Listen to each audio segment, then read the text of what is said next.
Oke. Baik, Bapak Ibu sekalian, saya akan men-share screen. Mohon maaf tadi bermasalah sama sinyal, jadi saya akan ini buka dulu terlebih dahulu.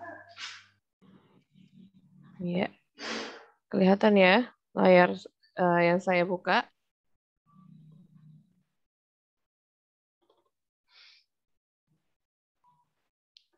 Oke.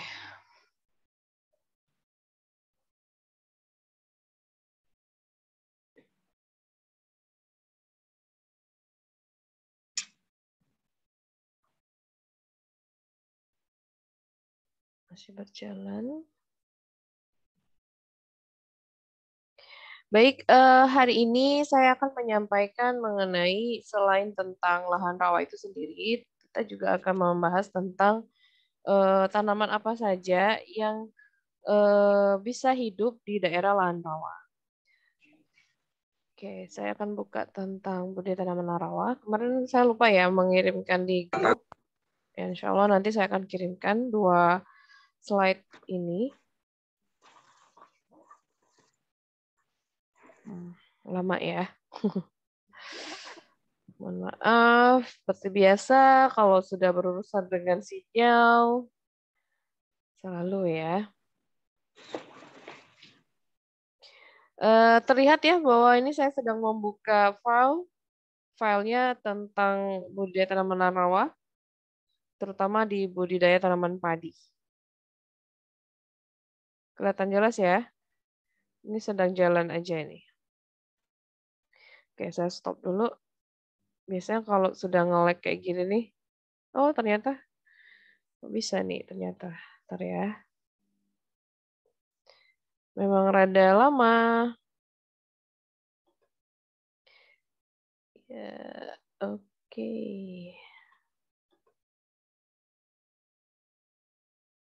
Saya ulang kembali share screen-nya. Oh, ini kebuka nih. Oh, ternyata agak lama. Oke, saya keluarkan dulu.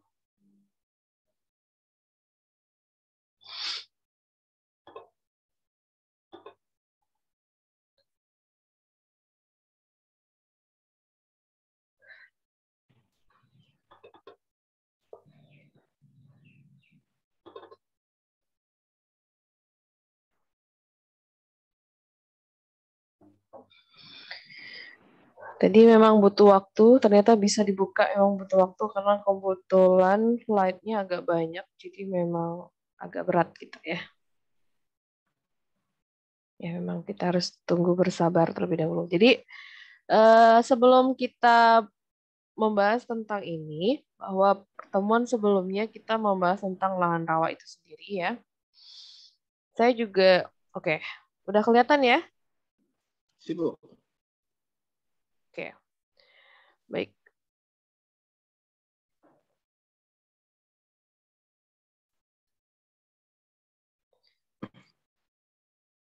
Jadi pada kita ketahui bahwa sistem budidaya tanaman itu kalau di lahan rawa itu yang khasnya itu bisa dilihat dari sudut kekhususan pertanamannya itu tanaman padi.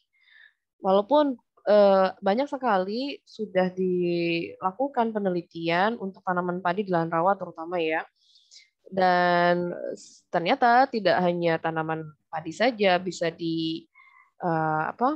dibudidayakan di lahan rawa gitu ya. Cuman dengan catatan bahwa mungkin pada saat tanah itu atau lahan itu tergenang pada saat seperti kondisinya lahan rawa, tapi ketika dia sudah tidak lagi digenangi cukup lama, maka dia bisa dikonversikan ke tanaman sayuran atau palawija.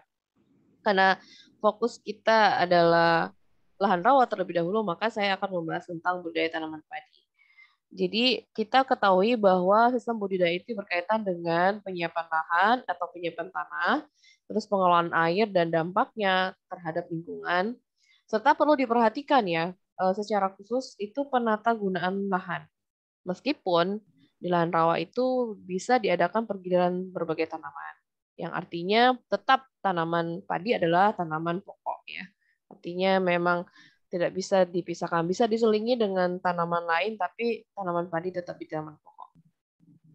Nah, ekosistem di pertanian terutama di daerah lahan rawa ya, itu berkaitan dengan sistem sosial ya. Interaction of the social system with agricultural ecosystem after the industrial revolution. Jadi ini akan berkaitan dengan lahannya, tentang udara, tentang air tanah, dan berkaitan dengan monokultur dan irigasi juga chemicals-nya berkaitan dengan kimia juga, berkaitan kimia tanah dan sebagainya. Ini akan saling berketerkaitan satu sama lainnya yang berkaitan dengan sosial sistem ya, berkaitan dengan sistem sosialnya.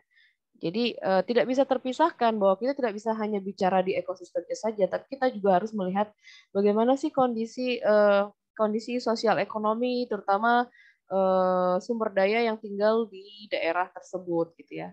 Berkaitan juga regulasi, bagaimana jaringan supply-nya juga. Artinya seperti kita lihat ya, mungkin ada beberapa di sini adalah para penyuluh, yang terutama penyuluh yang di daerah-daerah rawa ya, baik lahan rawa lebak maupun rawa pasang surut. Soalnya nanti saya bersama teman-teman juga berkaitan, karena kebetulan kelas A itu praktikum ya, jadi insya Allah nanti akan menuju ke rawa pasang surut. Kalau memang memungkinkan itu akan kita jadikan konten dan berhubungan dengan materi untuk berkaitan dengan budidaya tanaman rawa.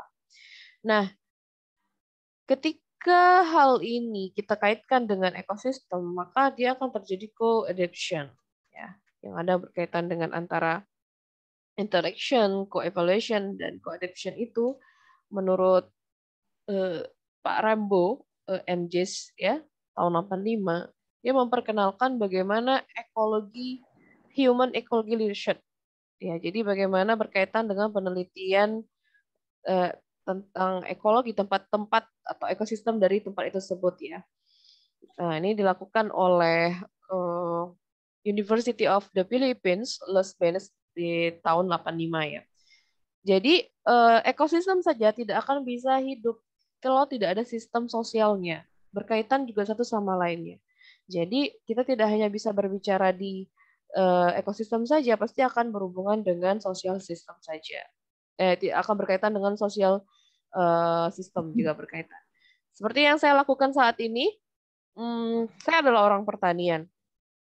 Tapi ketika saya bergabung di komunitas Pordas atau komunitas yang berkaitan dengan lahan gambut dan daerah aliran sungai, itu tidak hanya berbicara masalah pertanian saja, tidak hanya berbicara masalah sumber daya alamnya saja, tapi juga membicarakan masalah sumber daya manusianya, terus mata pencarian yang tinggal di daerah tersebut, berkaitan dengan sosial budaya dan sebagainya gitu.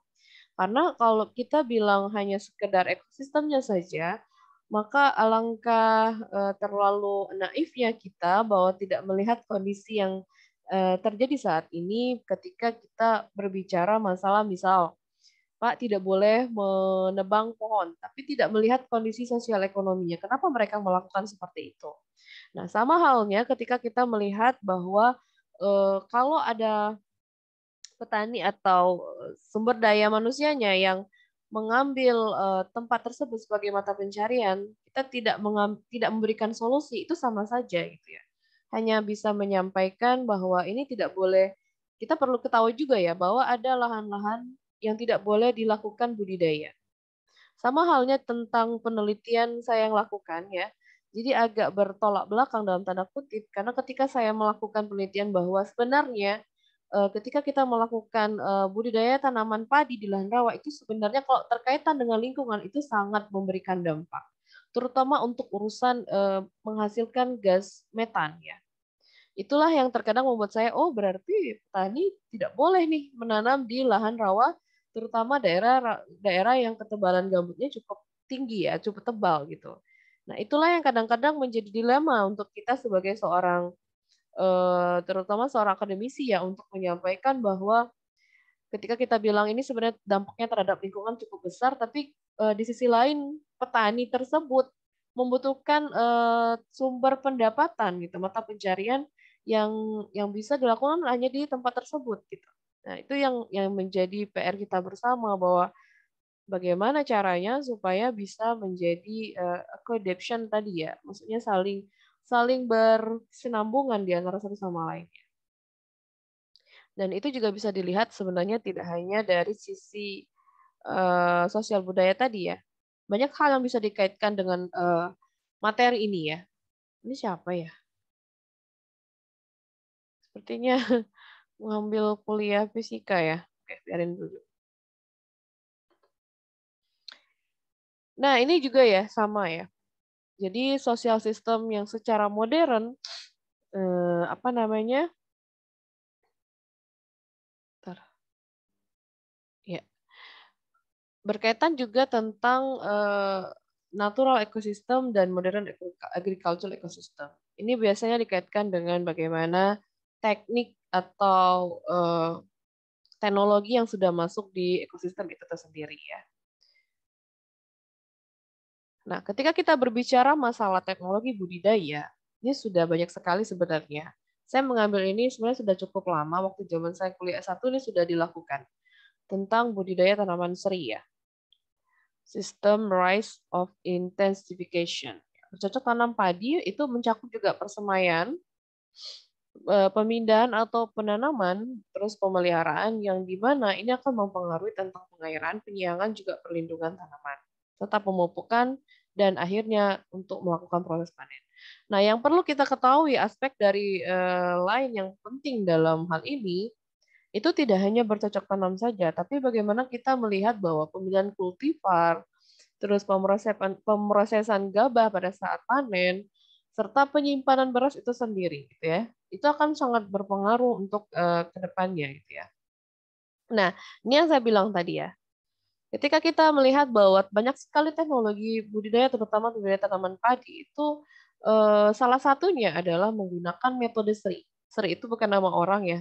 Kalau ini sebenarnya sudah lama sekali ya, tahun 93 tuh sudah banyak ini, tapi mulai diangkat. Nanti saya akan berbicara apa sih metode seri itu ya.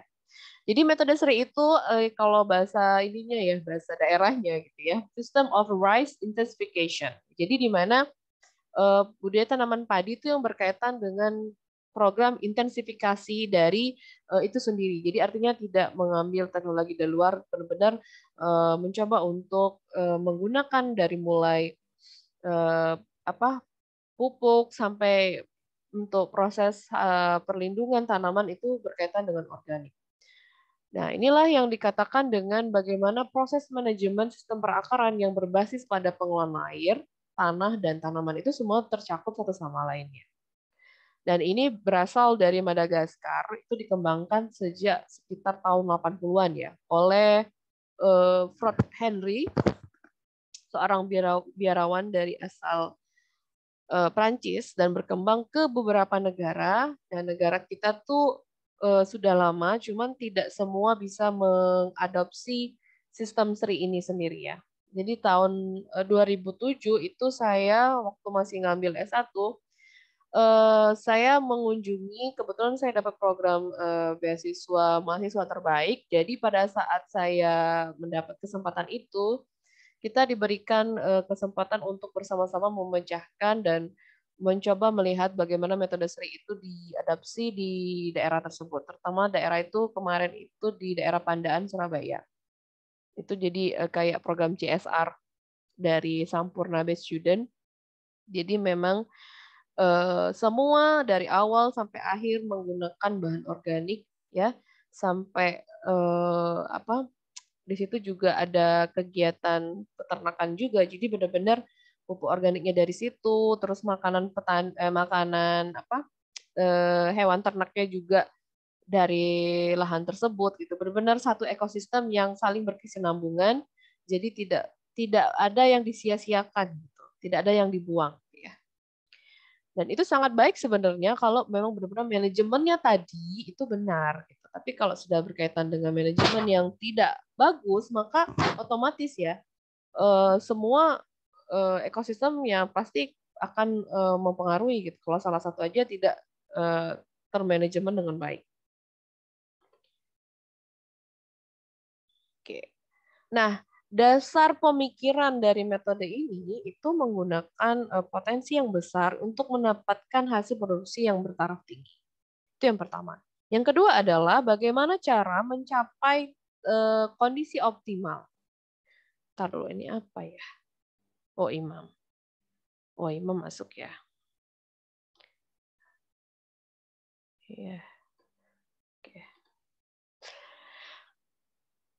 Dan yang ketiga itu bagaimana mencapai proses pengelolaan tanah, tanaman, dan air itu akan berhubungan dengan unsur agroekosistemnya, di mana akan terjadinya kecenderungan terhadap penurunan produksi kalau tidak benar-benar dilakukan. Jadi jelas ya, padi itu bukan tanaman air, tetapi padi itu banyak membutuhkan air. Jadi kondisi tanahnya juga tidak bisa tergenang. Memang ada beberapa penelitian melakukan, terutama untuk varietas padi yang tahan terhadap rendaman. Salah satunya teman-teman yang ada di Jepang itu melakukan penelitiannya ke Palembang pada saat saya juga ngambil S1 tuh tahun 2005 sampai 2008 gitu ya. Mereka membawa alat sendiri bagaimana bisa melihat berapa lama padi itu bisa tahan terhadap rendaman. Hidup berapa lama. Ternyata ada beberapa varietas yang sudah dilakukan. Saat ini mungkin ada yang sudah diadopsi, beberapa varietas yang bisa dipakai untuk khusus tanaman lahan rawa gitu ya.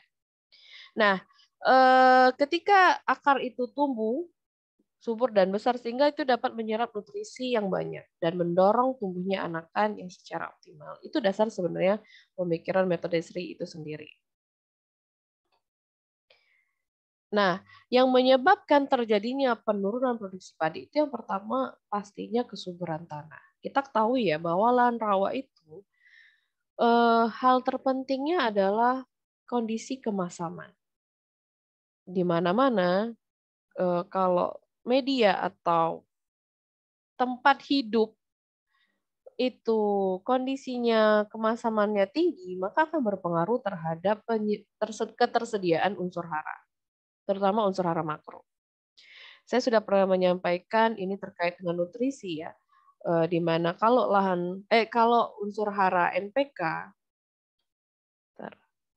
oke, saya ngecek ya, ini ada yang masuk untuk pelajaran mata kuliah fisika. Kalau misalnya tanah kondisi unsur hara makronya itu terikat dengan aluminium atau ALD dapat dipertukarkan, maka otomatis dia tidak bisa tersedia buat tanaman. Kenapa ALDD mengikat unsur hara makro? Karena itulah yang menyebabkan pH menjadi rendah atau kemasaman tanah tinggi. Makanya kalau kita mau nanam itu nggak bisa langsung nanam dulu. Pastikan dicek dulu pH-nya berapa, unsur hara makro yang tersedia itu berapa. Sebenarnya seperti itu ya Bapak Ibu sekalian. Tapi karena terkadang petani terutama ya, untuk mengecek itu terlebih dahulu kan butuh biaya yang cukup besar.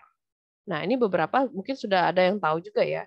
Ada alat yang digunakan di lapangan bisa dilakukan secara cepat. Salah satunya mungkin PUTS ya, untuk mengetahui unsur hara yang tersedia secara di lapangan gitu ya, sementara. Walaupun tetap kalau mau menentukan angka tetap kita akan melakukannya di laboratorium, tidak hanya serta-merta di lapangan. Tapi untuk sementara analisis sementara untuk bisa melakukan tindakan selanjutnya itu memang benar-benar kita perlu ketahui juga pH-nya berapa.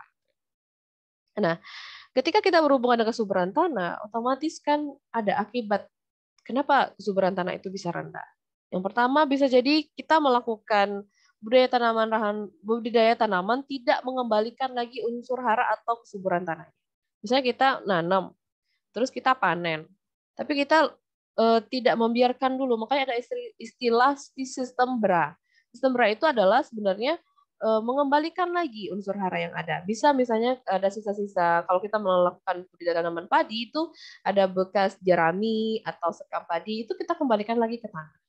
Dan perlu ketahui, saya melakukan analisis untuk kegiatan penelitian tersebut, bahwa jerami padi jika dikembalikan lagi ke dalam tanah, maka dia akan menambah unsur hara mikro, terutama untuk berhubungan dengan kandungan unsur hara silikat.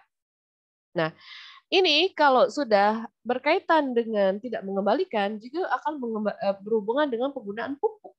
Jadi ini ditambah juga ya, harusnya tidak hanya panen ya, tapi ada pupuk, tidak hanya pupuk, tidak hanya pestisida anorganik, tapi juga berkaitan dengan panen.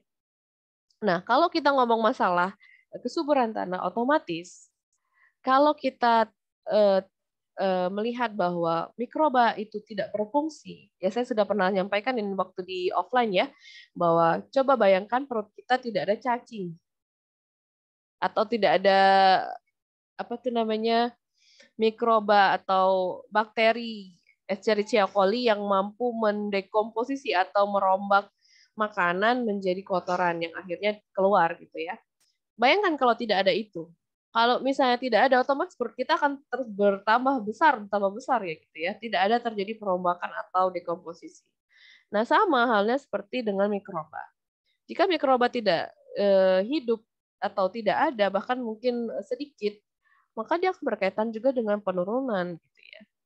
Nah, ini juga akan berkaitan dengan aliran energi dari bawah ke atas permukaan tanah yang juga tidak akan bisa seimbang. Energi artinya baik sebagai tekanan difusi, osmotik dan sebagainya. Ini berkaitan dengan fisiologi ya.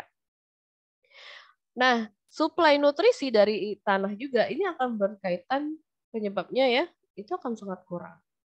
Tanaman yang menunggu suplai itu pasti otomatis ya.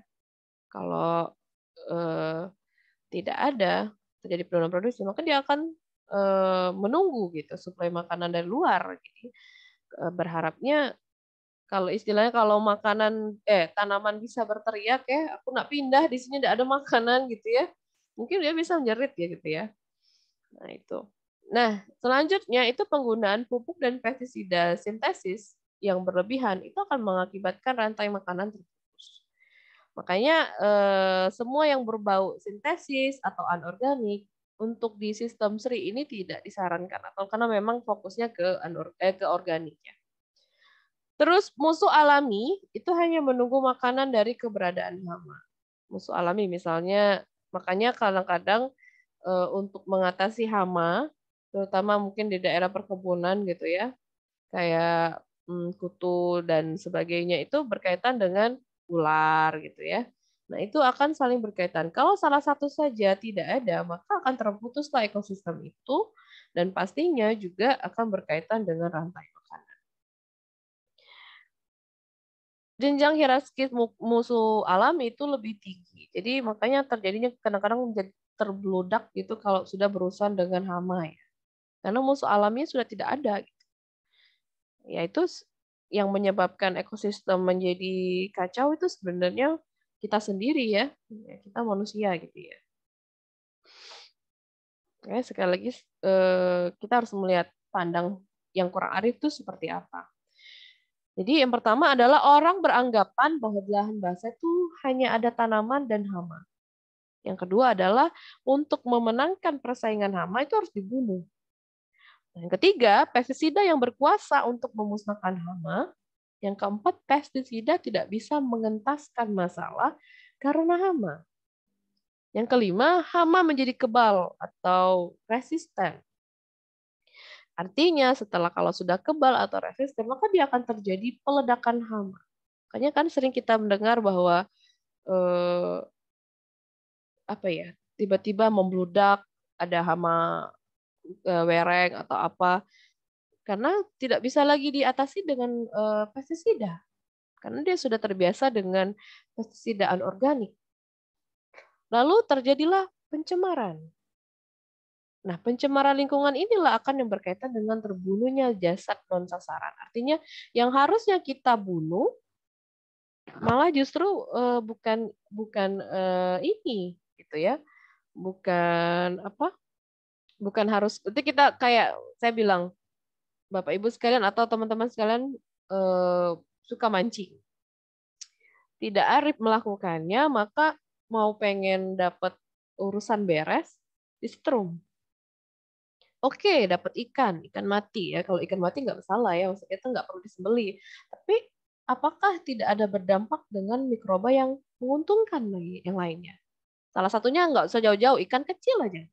Ikan kecil sebenarnya kan masih bisa belum boleh dipanen atau belum boleh dipancing. Dibiarkan dulu gitu kan sampai akhirnya besar dan akhirnya siap diambil gitu.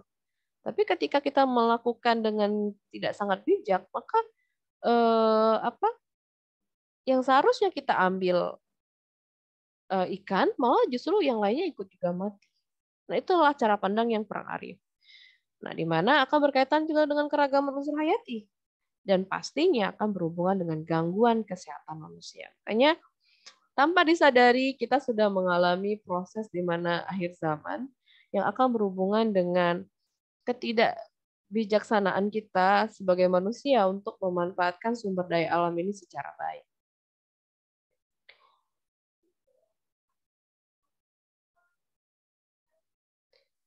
Nah, inilah yang saya bilang pembahasan tadi. Jika tanaman padi hamanya untuk menghancurkan hamanya menggunakan pestisida anorganik, dia akan terjadi pencemaran lingkungan, terbunuhnya jasad sasaran, berkurangnya keragaman unsur hayati. Unsur hayati itu tidak hanya manusia, tidak hanya hewan, tidak hanya tanaman, tapi juga berkaitan dengan mikroba ya, mikroorganisme. Nah, kalau sudah berhubungan dengan itu tadi, maka dia akan menjadi kebal, terjadi ledakan hama dan gangguan kesehatan. Dan inilah yang akan menimbulkan tidak hanya hama yang primer, tapi akan berhubungan dengan hama sekunder. Jadi banyak misalnya situ hama primernya adalah wereng, terus tiba-tiba muncul hama lain gitu ya. Ya beda ya, hama dengan penyakit nanti di semester 7 akan diajarkan oleh Pak Awam. Jadi jangan sampai bilang BLAS itu adalah hama gitu. Padahal itu apa? Penyakit kan. Di Indonesia itu baru dilakukan pada tahun 99 ya. Yang mereka terapkan itu oleh Pak Engkus ini, Pak Engkus Kusworo ya di Jawa ini ya. Tanam tunggal dan dangkal, umur semainya itu kurang dari 15 hari, penanaman cepat kurang lebih 15 menit dan menggunakan pupuk organik. Nah, inilah yang dikatakan metodologi SRI. Jadi, SRI itu bukan nama orang, tapi metode ya. Yang pertama, dia hemat air. Dia menggunakan sistem macak-macak, bukan macak-macak dalam bahasa Palembang ya, macak-macak kalau ini bukan ya. Macak-macak tuh kayak setengah basah, setengah kering, jadi benar-benar agak becek-becek kayak gitu. Nah, periode pengeringannya itu sampai tanah bisa benar-benar pecah. Ada benar-benar ketika kering sekali tuh kelihatan cracks itu ya, kelihatan kayak ada kayak pecahan tanah itu sebut ya, kalau sudah mulai kering sekali. Yang kedua itu hemat biaya. Butuhnya sekitar 5 kg per hektar. Dia tidak perlu butuh biaya pencabutan. Pemindahan juga tidak perlu. Dan irit tenaga tanam. Ini beberapa kali saya pernah lihat juga di beberapa tempat ya. Tahun 2000 berapa itu kami ke Tanjung Lago 2014 ya. Ngajak mahasiswa sekarang sudah lulus. Itu sudah tidak menggunakan sistem pindah tanam, tapi menggunakan sistem tabela, tanam benih langsung.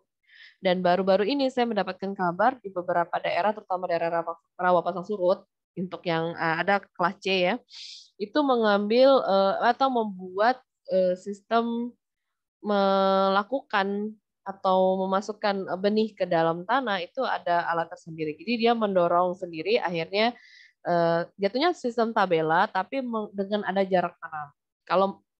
Kalau pakai manusia itu kan butuh waktu yang cukup lama ya, karena kalau menggunakan alat kita cukup 1 orang gitu ya. Nah, itu lebih hemat. Dan ketiga adalah hemat waktu, di mana bibit tanaman ditanam ya, itu sekitar 3 sampai 10 hari setelah tanam. Dengan jarak tanam itu lebar ya, dan panen lebih awal sekitar 10 sampai 12 hari. Ini produksinya bisa mencapai 7 sampai 14 ton per hektar. Nah, pengaruh penggenangan air terhadap pertumbuhan padi itu yang pertama adalah merangsang pertumbuhan memanjang tanaman dan menghasilkan lebih banyak jerami. Yang kedua adalah menghambat pertumbuhan anakan atau tunas. Yang ketiga, tanaman itu akan kurang bisa dapat mengambil unsur hara yang dibutuhkan. Dan yang keempat, penggenangan yang terlalu dalam dan lama itu dapat merusak atau merubah sifat kimia tanah, terutama tanah sawah ya.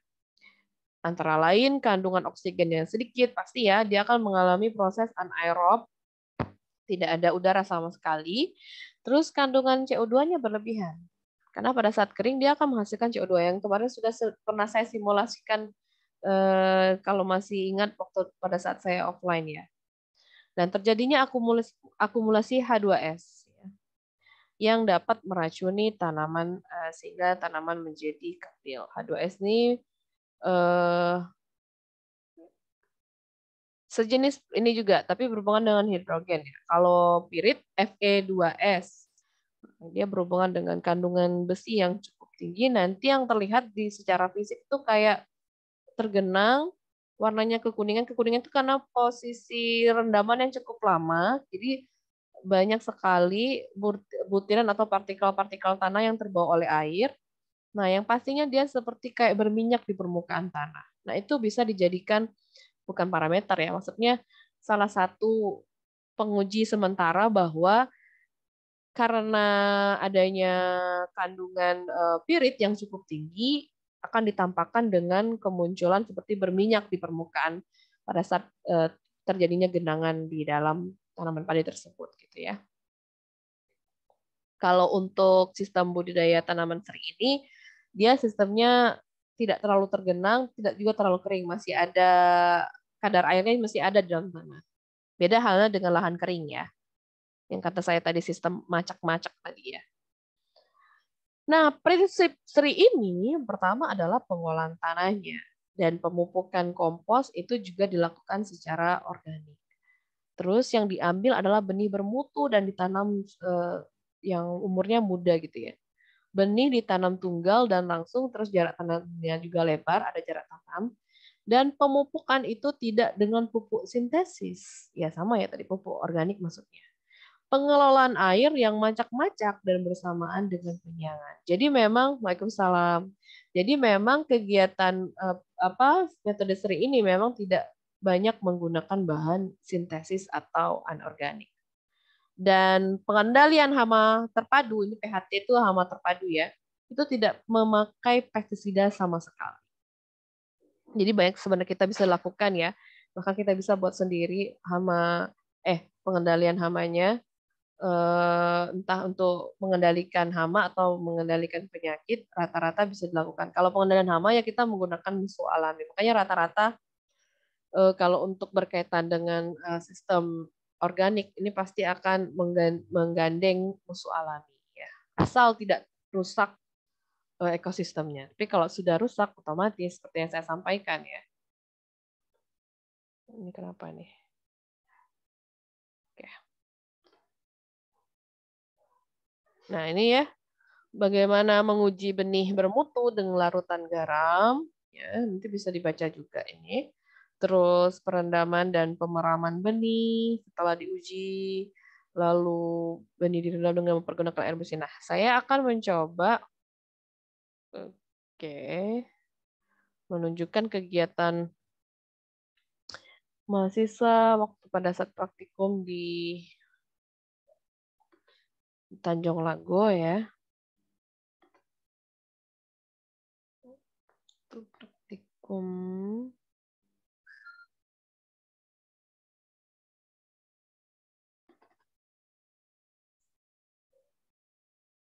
ya. Jadi ini yang saya bilang, kelihatan ya foto ini ya. Ini daerah KTM ya. Kalau dulu zaman saya kuliah S1 tuh dijangkaunya harus menggunakan speed atau tidak tongkang minimal. Dan kadang-kadang kalau lagi musim surut, kita harus menyambung kapal kecil dulu untuk bisa bertepi gitu. Nah, sekarang alhamdulillah menjangkau ke sana sudah sangat baik infrastrukturnya, jadi kita bisa melakukan lewat darat, bahkan bisa bawa motor gitu ya. Nah, ini daerah Telang ya, memang notabene tipe luapannya antara C atau D gitu ya. Jadi tidak langsung. Walaupun ini masih masuk kategori rawa pasang surut. Di sini kita melihat bahwa mereka melakukan sistem tabela ya, maksudnya tebar benih langsung tanpa melakukan persemaian terlebih dahulu. Ada plus minus sebenarnya. Kalau saya kemarin melakukan penelitian menggunakan sistem persemaian, karena kalau saya seperti ini akan tumbuh secara bertumpuk dan otomatis kan kalau kita tidak ada jarak tanam, dia kalau bertumpuk pasti akan berkaitan dengan hama, dengan apa berebutan unsur hara ya, menyerap unsur hara itu pasti akan ini. Tapi kalau untuk beberapa lokasi ada juga yang melakukan seperti ini. Nah, ini kalau misalnya tidak, ini sebenarnya kondisinya sudah kering ini kita datang itu ya, bukan kondisi macak-macak. Jadi memang memang sudah cukup kering, makanya dia terjadi cracks kayak gini. Alam setelah itu belum belum cek lagi gitu ya. Udah lama banget ini tahun berapa 2014 gitu. Nah, ini kita ke lapangan melihat kondisi yang mau kita praktikum ya. Nah, ini kita lagi main. Ini tempat memang khusus diciptakan oleh almarhum Prof. Robi yang terkenal dulu dengan manusia rawa ya, karena memang beliau penelitiannya fokus ke rawa gitu, baik rawa lebak beberapa surut. Jadi memang beliau adalah dosen Unsri. Sekarang udah nggak ada lagi, tapi beliau meninggalkan kenangan seperti ini. Ini salah satunya yang akan kata saya tadi bilang berhubungan dengan keterkaitan ekosistem tadi, keterkaitan dengan sosial budaya tadi. Bahwa sejatinya orang-orang atau anak-anak yang tinggal di daerah rawa itu akan berkaitan dengan kegiatan sosialnya gitu. Jadi memang butuh banyak sekali yang akan kita kaitkan dengan ekosistem ini. Walaupun bukan bidang kita, paling tidak kita tahu gitu, apa yang terjadi saat ini. Karena kalau kita ngomong aja berkaitan dengan pertanian, maka biasanya tuh agak sulit gitu. Nah ini ya, ini memang setiap ini almarhum Pak Adi, berkaitan dengan kegiatan yang ada gitu ya, sambil kita juga fokus melihat di lapangan gitu. Ini adalah tempat yang dijadikan oleh Prof. Robi itu sebagai museum rawa gitu ya. Nah, ini salah satu teman kita yang sekarang sudah jadi dosen USS. Nah, ini yang membantu pada saat di lapangan. Nah, ini tempatnya kita duduk di sini kemarin pada saat praktikum. Datang, kita ke sini. Kebetulan memang baru mulai tanam, jadi memang baru menebar benih kan, jadi belum terlihat tampak jelas padi-padinya. Ini kita menggunakan di lapangan ya. Nah, ini ada beberapa yang sudah tumbuh gitu ya. Ada beberapa yang baru. Ini masih masuk kategori rawa dangkal ya, masih belum terlalu dalam. Nah, kalau sudah dalam itu biasa tidak lagi dilakukan budidaya tanaman padi, biasanya sudah dibiarkan atau bahkan dijadikan tempat untuk mendapatkan ikan saja itu. Tidak ada budidaya tanaman baik tanaman padi atau tanaman palawija yang lainnya. Gitu. Kita berjalan ke sini melewati titian jalan kecil ini, karena kalau ke dalam itu kita memang pinggir jalan ya, tapi kita masuk lagi. Nah, ini kita melakukan pengambilan sampel tanah. Nah, kita menggunakan bor Belgi dan bor gambut ya. Ini bor Belgi ya. Nah, ini beberapa teman-teman Unsri juga ikut bantu, karena kan kebetulan anak tanah ya terutama ini ikut bantu di lapangan. Nah, ini lagi dapat penjelasan dari salah satu teman ya yang ada di lapangan. Nah, ini kita mengukur saluran tersier ya. Kalau saluran primer itu kan sungainya. Jadi ingat ya yang saya sampaikan bahwa apa itu gambut, kenapa bisa terjadi proses pembentukan gambut. Nah, itu biasanya berkaitan dengan dua aliran sungai. Nah, pasti ada hubungannya dengan daerah aliran sungai. Nah, ini kita mengukur ketinggian muka air tanah, terus berhubungan dengan lebar dari saluran tersier ya, tersier. Karena ini posisinya kalau primernya kan kita misalnya kalau kita lewat daerah aliran sungai apa gitu kan, nah itu akan berhubungan dengan primer. Nah ini antara tersier atau quarter dan akhirnya pas di lapangan atau di sawahnya atau lahannya gitu lahan rawanya itu akan berhubungan dengan saluran quarter atau saluran cacing, saluran kecil-kecil itu ya untuk ketika kita melihat proses kegiatan irigasi dan drainase. Sayangnya untuk kelas C tidak ada kesempatan untuk praktikum, jadi cukup melihat foto-foto saja ya. Kalau untuk ke lapangan sepertinya tidak tidak ada kesempatan itu ya. Oke, saya akan cepat saja. Ini mengukur ya kedalaman. Nah, ini pas di lapangan atau di lahannya sendiri, kita melihat bahwa kita mencoba untuk apa yang terjadi di lapangan. Gitu. Jadi mencatat keadaan yang apa yang terjadi di lapangan saja gitu. Saya udah nunjukin ini belum ya? Apa terlewat ya?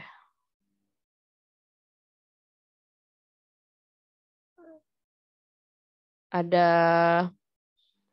saya nunjukin ketika diambil sampel tanah, artinya ini ya. Saya lupa ininya.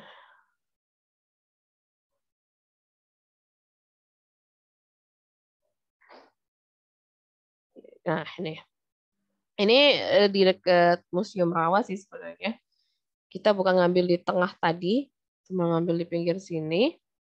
Pada saat diambil itu sampai kedalaman kurang lebih 1 meter ya, karena kan bor ini kedalamannya 1 meter. Kita ngambil itu secara lapisan. Nanti saya tunjukin ya. Nah, kelihatan nggak? Dari mulai sini, ini dari paling atas ya, sampai ke bawah, itu terlihat beda sekali. Inilah yang dikatakan dengan kita bisa mendeteksi bahwa sudah terjadi cukup lama perendaman di kedalaman sini ya. Nah, ini kan sudah terjadi penurunan, makanya warnanya akan berbeda. Itu artinya dia sudah cukup lama terendam, makanya menyebabkan warnanya menjadi abu-abu, tidak menghitam kembali. Dan ketika kita menggunakan asam peroksida, itu terjadi gelembung-gelembung yang cukup banyak, itu yang sudah mulai di bawah sini. Kalau di sini tidak terlalu begitu besar. Gelembung itu kita menggunakan asam peroksida tadi ya, H2O2 ini. Nah, ini menunjukkan bahwa ketika kita tuangkan asam peroksida, artinya kandungan piritnya cukup banyak atau sedikit gitu. Tapi tidak bilang nominalnya, cuman ada atau tidak aja. Tidak ada atau tidak gitu aja. Kan nggak begitu tahu berapa kandungan dari pirit tersebut. Gitu. Paling tidak ini menunjukkan bahwa terlalu lama genangan menyebabkan warna tanah juga akan berubah dan pastinya akan berkaitan dengan reaksi ketika kita berikan asam peroksida. Ini teman-teman pada makan istirahat karena sudah di lapangan. Nih, almarhum. Oke, ini bersama anak-anak kita seru-seruan bareng gitu ya. Inilah yang kata Ibu tadi bilang bahwa kita tidak bisa berdiri sendiri. Misalnya kita ngomong masalah pertanian, ngomong masalah ekosistem, baik sumber daya alam, kita harus lihat juga sumber daya manusianya. Nah, dari kecil-kecil seperti inilah kita secara tidak langsung membentuk karakter bahwa bagaimana bisa mencintai lingkungan, bagaimana bisa bijak terhadap lingkungan atau sumber daya alam gitu. Jadi dengan seperti itu warisan untuk nenek moyang itu akan terus menerus ada gitu ya. Nah, ini foto-foto kita. Oke. Nah, ini ya laboratorium lapangan Museum Rawa Indonesia. Pusat data yang kantornya itu ada dekat nanti, tapi pas di lapangannya di sini. Oke.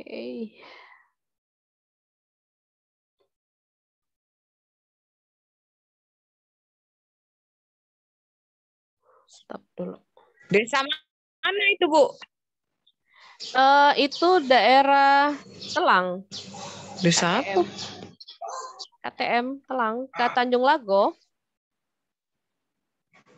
Oh, desanya, Bu? Mulyasari ya? Desanya 2 kemarin itu, yang sedepanan itu. Mulyasari? Ya, mungkin ya. Mulyasari. Apa Bu Pice di sana? Iya, Bu. Oh, ya. Apa yang terjadi sekarang sudah? Masih pernah mengunjungi Museum Rawa? Itulah aku nggak tahu daerahnya, Bu. Desa apa, Mulyasari apa Banyu Urip? Biasanya yang sering kunjungan itu Mulyasari sama ya, kemarin itu kita main di Desa Banyu Urip. Iya. Mulyasari itu cuman mampir ke ini bae sih, ke apa lupa kemarin tuh. Ada perikanan kan di situ kan. Oh iya. Ya antara dua Oh, itulah. Museum Rawa. Tapi belum main ke Museum Rawanya ya, Bu Vice? Kayaknya tidak terurus lagi, Bu. Iya, karena kalau almarhum sudah tidak ada ya, maksudnya tuh semenjak almarhum meninggal, ya yang nge-support juga udah ada gitu. Karena kan dosen yang fokus di situ adalah Profesor Robi ya. Sekarang sudah kayaknya budidaya perairan kayaknya. Dosen-dosen BDA kan yang fokus di situ. Itu pada saat itu almarhum masih ada. Pak Profesor Robi masih ada, cuma belum bisa ikutan hadir, jadi diwakilin sama anak buahnya yang tadi yang berkacamata tadi ya.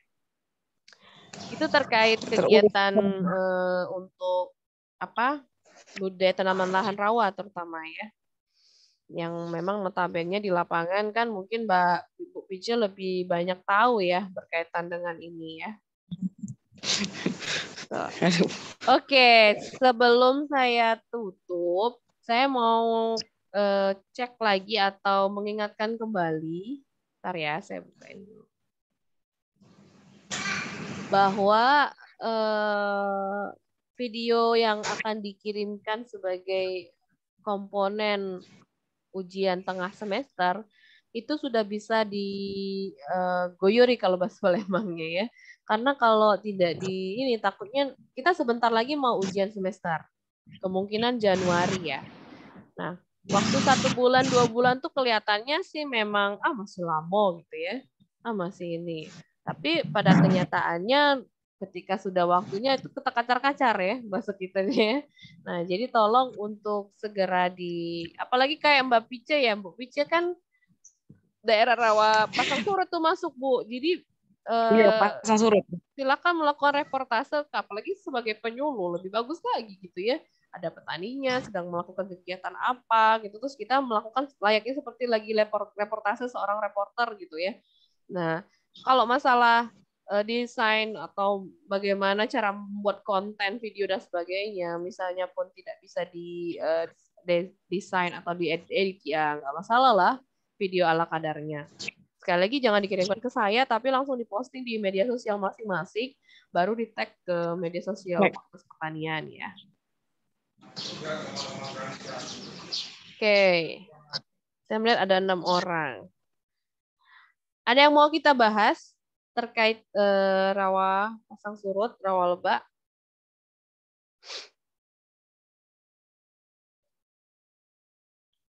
Jam 10 dengan Bu Rini ya?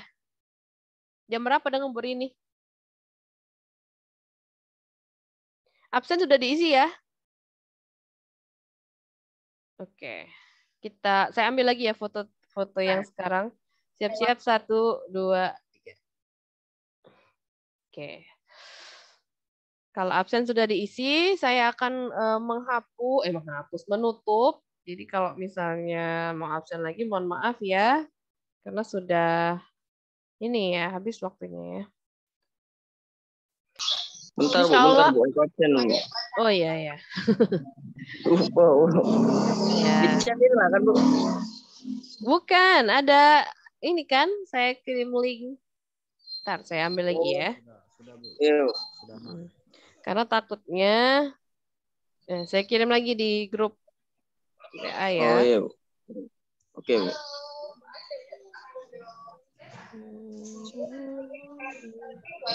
Mana? Nih.